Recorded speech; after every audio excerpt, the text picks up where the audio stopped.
Mark Martin competed in NASCAR's Cup Series for 26 seasons. He never won a championship. By conventional measure, that fact should define him as a near miss, a driver of considerable talent who nonetheless came up short when it mattered most. But the drivers who shared the track with him for those 2.5 decades would offer a different assessment. Martin was not reckless. He did not antagonize competitors in the press. What made him genuinely difficult to race against was something more fundamental. He was consistent, disciplined, and gave nothing away. Every lap, every race, every season. That quality, sustained over decades, produced some of the most intense and least discussed rivalries in NASCAR history. Mark Martin was born in 1959 in Batesville, Arkansas. He came up through short-track racing, circuits where margins are thin and resources thinner, and made his Cup Series debut in 1981. The campaign did not go well. He struggled financially and competitively and eventually stepped away from the sport. He returned in 1988 under team owner Jack Roush, and that partnership changed the trajectory of his career. What followed over the next 2 decades was a record of sustained excellence. 96 Cup Series victories, 5 NASCAR Xfinity Series championships, a figure that remains unmatched, and recognition in 1998 as one of NASCAR's 50 greatest drivers. He was inducted into the NASCAR Hall of Fame in 2017. The number that most accurately frames his career, though, is 4. 4 times Martin finished second in the Cup Series point standings, each time for different reasons, each time by margins that have been debated ever since. That accumulation of near misses shaped his competitive disposition and defined his relationships with the men he raced against.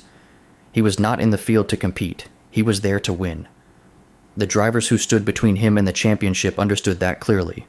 The place to begin is the rivalry with Dale Earnhardt Sr., because it established the terms for everything that came after. Earnhardt was a 7-time Cup Series champion and the dominant force in NASCAR from the mid-1980s through the end of the century. His driving style was unmistakable, aggressive, physical, and deeply effective. His presence in any field was a factor in itself. Martin was his counterpoint.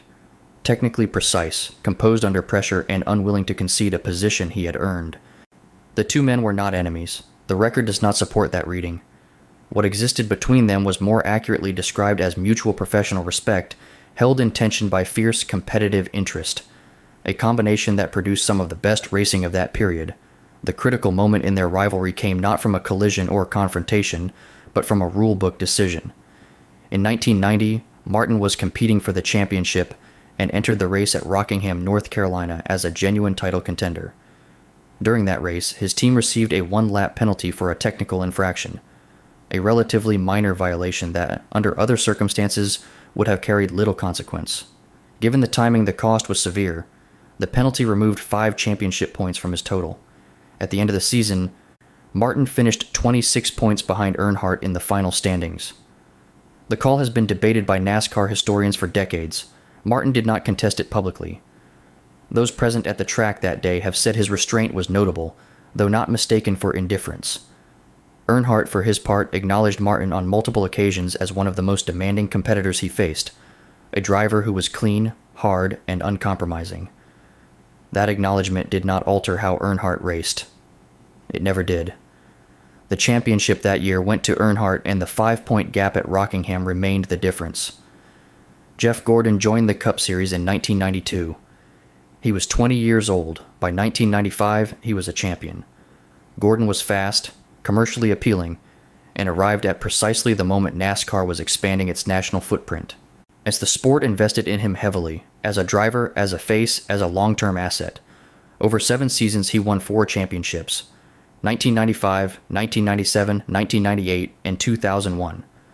Martin was 13 years Gordon Sr. and had been competing at the highest level of the sport since before Gordon had a driver's license. He observed Gordon's rise with the clarity of someone who understood exactly what it meant for his own prospects.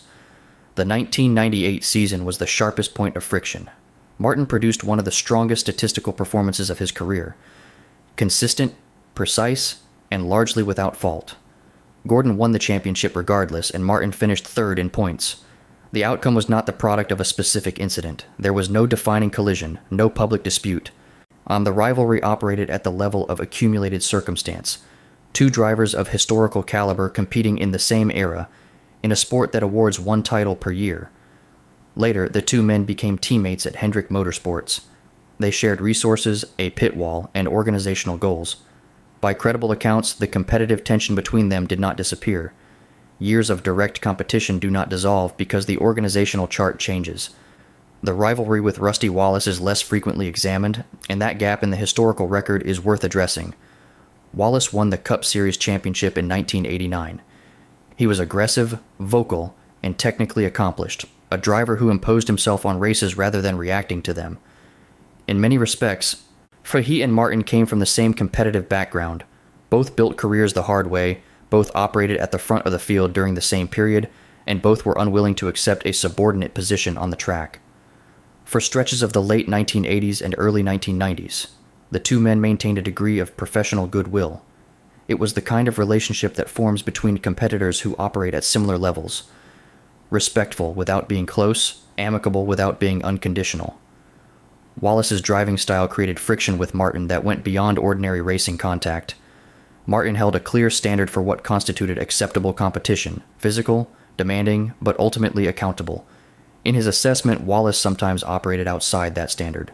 The contact in those instances was not incidental. Martin said as much, choosing his words carefully in the press while making his position clear. Wallace responded with equal directness. What defined this rivalry was not a single incident but a pattern. Two drivers of comparable temperament competing for the same positions, neither prepared to yield, and a deepening disagreement over where the line between hard racing and misconduct was drawn. The friction was steady, cumulative, and never fully resolved. There is a fifth dimension to Martin's competitive career that does not involve a named opponent, his relationship with the championship itself. The record is straightforward. A 40-year career, 96 Cup Series victories, 5 Xfinity championships, named one of the 50 greatest drivers in NASCAR history, inducted into the Hall of Fame, no Cup Series title. The gap between those two columns, what the statistics indicate and what the championship record reflects, is the central fact of his career. The 1990 penalty at Rockingham was the first significant instance. The 2002 season produced its own failure of margin, a points race Martin had reason to believe was within reach, that nonetheless ended in second place.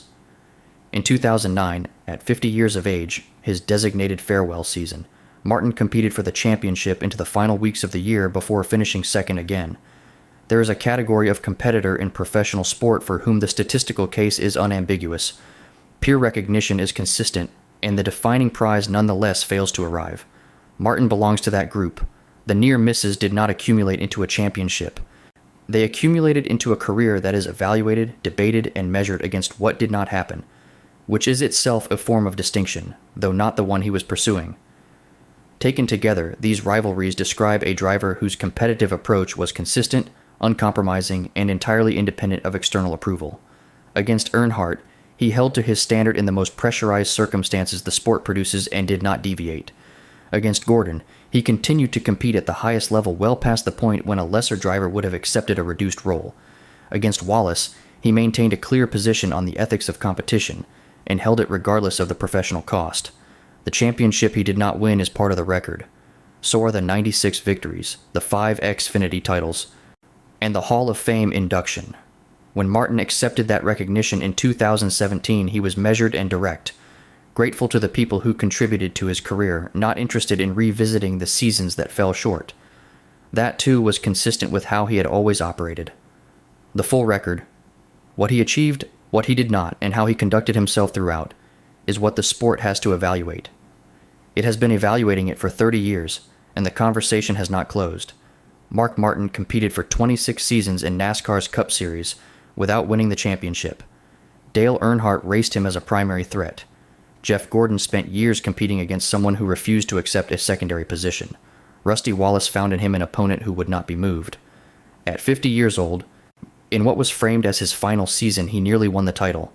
The record stands on its own terms. For those who followed his career closely, it has never required additional explanation.